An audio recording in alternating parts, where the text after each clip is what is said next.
போலன்னு சொன்னா புலிவாலை விட்டது மாதிரி. புலிவாலை பிடிச்சாச்சு, விட்டா என்ன ஆகும்?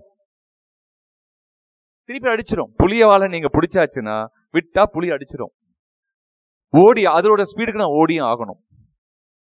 இதுதான் இன்னைக்கு இருக்கக்கூடிய காலகட்டம் பிசினஸ்ல. அப்போ எதையுமே ரொம்ப யோசிக்காம, இதெல்லாம் நமக்கு வராதுங்க, நமக்கு இல்லைங்கன்னு ஒதுங்காம போராடியே ஆக வேண்டிய ஒரு சிச்சுவேஷனுக்கு தொழில் முனைவோரோ தொழில் அதிபர்களோ தள்ளப்படுகிறார்கள். தொழில் அதிபர்கள் கூட நான் பரவாயில்ல, ஏன்னா அவங்க ஆல்ரெடி சக்சஸ் கிரியேட் பண்ண பெரிய ஆளுங்க. தொழில் முனைவோர்கள் எடுத்துதான் கவலையா இருக்கு. ஏன்னா இப்போ ஒரு தொழில் முனைவராக இருக்கக்கூடிய நிறைய ஆண்டர்பிரனர் நான் பார்க்குறேன், 24 மணி நேரம் வேலை செய்யறாங்க. ஆனா ரிசல்ட் அவங்க எதிர்பார்த்த ரிசல்ட் வரல.